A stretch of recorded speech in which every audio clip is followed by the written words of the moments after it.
آج کی ویڈیو میں ہم امانت میں خیانت کرنے والوں کا انجام بیان کریں گے۔ آپ احباب سے گزارش ہے کہ ہماری ویڈیوز کو لائک کیجئے، چینل کو سبسکرائب کیجئے اور سبسکرائب بٹن کے ساتھ گھنٹی کے نشان کو دبا دیجئے تاکہ ہماری ہر نئی آنے والی علمی و تحقیقی ویڈیو آپ تک بآسانی پہنچ سکے۔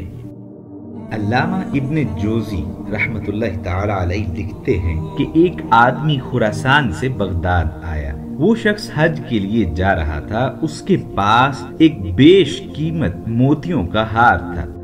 اس شخص نے ہار کو فروخت کرنے کی بہت کوشش کی لیکن کامیاب نہ ہو سکا۔ چنانچہ اسی پریشانی کے عالم میں وہ ایک عطر فروش کے پاس جا پہنچا۔ عطر فروش ایک اچھی شہرت کا حامل اور نیک سیرت شخص معلوم ہوتا تھا۔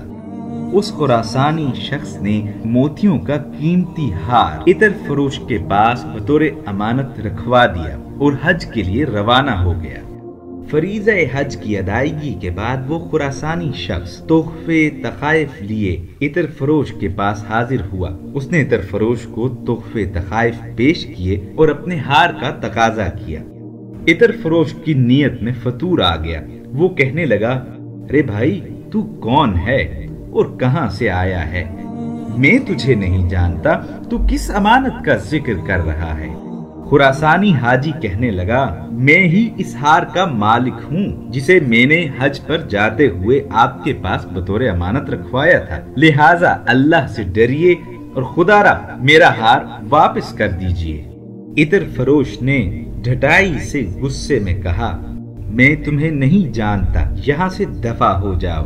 پھر اس عطر فروش نے خراسانی حاجی کو دھکے مار کر گالیاں بکتے ہوئے دکان سے باہر نکال دیا۔ خراسانی نے شور مچایا چونکہ وہ حق پہ تھا اور ہار اسی کی ملکیت تھا جو کہ اس نے عطر فروش کے پاس رکھوایا تھا۔ لوگوں نے خراسانی کا شور سنا تو جمع ہو گئے اور پوچھا کہ کیا معاملہ ہے۔ خراسانی حاجی نے کہا کہ میں نے حج پر جاتے ہوئے اپنا بہت قیمتی موتیوں والا ہار عطر فروش کے پاس بطور امانت رکھوایا تھا، لیکن اب عطر فروش کی نیت میں فطور آ گیا ہے۔ وہ مجھ سے کہہ رہا ہے کہ تم کون ہو، میں تمہیں جانتا نہیں۔ اب وہاں کے لوگ چونکہ عطر فروش کو بہت نیک سیرت اور اچھا شخص سمجھتے تھے، سو انہوں نے خراسانی حاجی کو ملامت کرنا شروع کر دی اور کہنے لگے کہ تم ایسے نیک شخص پہ بہتان باندھ رہے ہو، یہ تو بہت نیک سیرت اور اچھی شہرت کا حامل شخص ہے، بھلا یہ تمہارے ساتھ کیسے دھوکہ کر سکتا ہے؟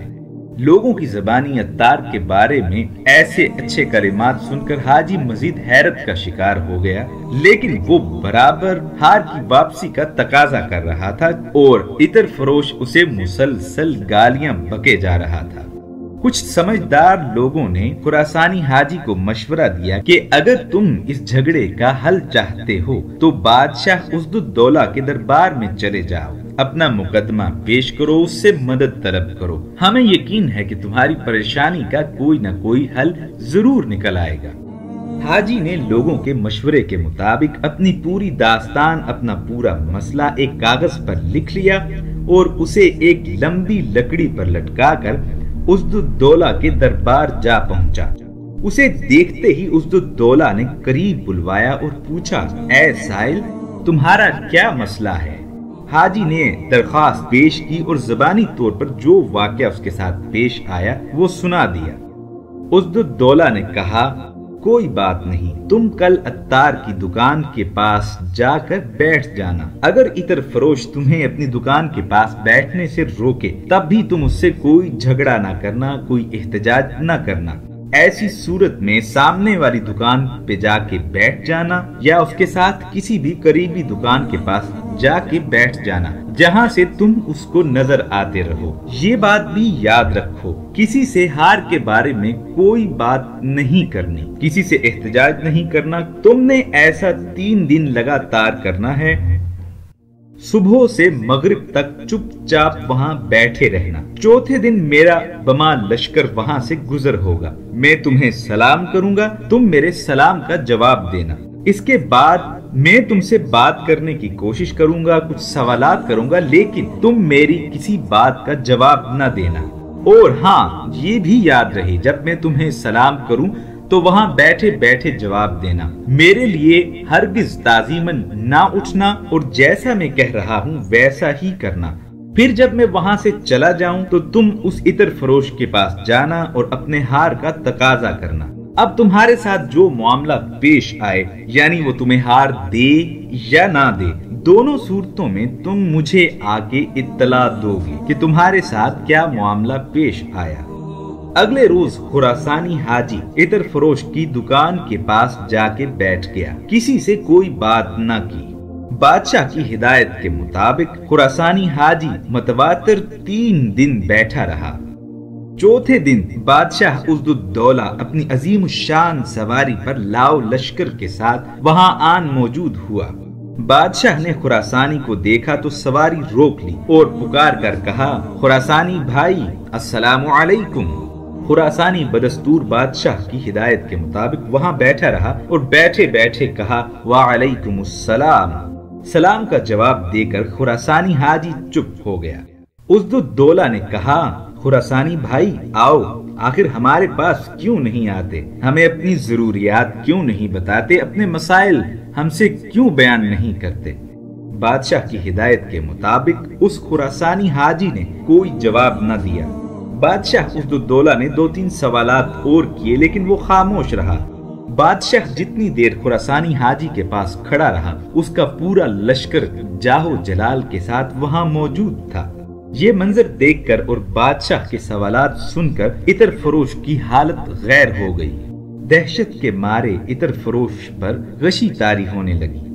جیسے ہی بادشاہ عزالدولہ وہاں سے واپس چل پڑا تو عطر فروش فوراً خراسانی حاجی کے پاس آیا اور کہنے لگا، تیرا ستیہ ناس ہو، تو نے اپنا ہار میرے پاس کب اور کس چیز میں بطور امانت رکھوایا تھا؟ ذرا اس کی نشاندہی تو کر، شاید مجھے یاد آ جائے۔ خراسانی حاجی نے اس تھیلی کا رنگ، اس کی شکل بتائی کہ جس میں اس نے ہار عطر فروش کے حوالے کیا تھا۔ عطر فروش دکان کے اندر گیا، جب باہر آیا تو ہار اس کے ہاتھ میں تھا۔ وہ خراسانی حاجی سے کہنے لگا کہ اگر تو مجھے نشانیاں نہ بتاتا تو شاید یہ ہار مجھے مل نہیں سکتا تھا۔ دراصل عطر فروش نے بادشاہ کے جاہو جلال اور اس کے سوالات سے مرعوب ہو کر یہ ہار واپس کیا تھا۔ خراسانی حاجی کو اپنا ہار واپس مل گیا۔ اب وہ بادشاہ عزالدولہ کے دربار میں حاضر ہوا اور تمام قصہ بیان کر دیا۔ عزالدولہ نے سپاہیوں کو حکم دیا کہ اس عطر فروش کو فوراً دربار میں پیش کرو۔ تھوڑی دیر بعد عطر فروش دربار میں موجود تھا۔ بادشاہ نے حکم دیا کہ اس بدبخت نے خیانت کی ہے، اس کی سزا یہ ہے کہ یہ ہار اس کے گلے میں ڈال دیا جائے، پھر اس کی دکان کے سامنے اسے سرے عام پھانسی دے دی جائے تاکہ یہ عبرت کا نشان بن جائے۔ چنانچہ خراسانی حاجی سے ہار لے کر اس عطار کی گردن میں ڈالا گیا اور اسے سرے بازار پھانسی دے دی گئی، اور پھر یہ اعلان کیا گیا کہ امانت رکھ کر مکر جانے والے کی یہی سزا ہے۔ اس عطر فروش کی لاش غروب آفتاب تک وہاں لٹکی رہی۔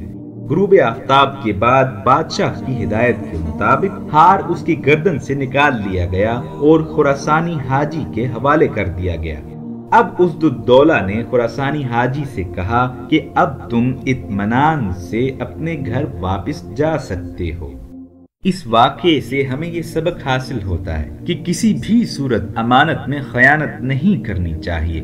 اسلام میں خیانت کی بہت مذمت آئی ہے۔ اللہ پاک ہمیں ہر حال میں ایمان کی سلامتی عطا فرمائے۔ اللہ پاک سمجھنے کی اور عمل کرنے کی توفیق عطا فرمائے۔ آمین۔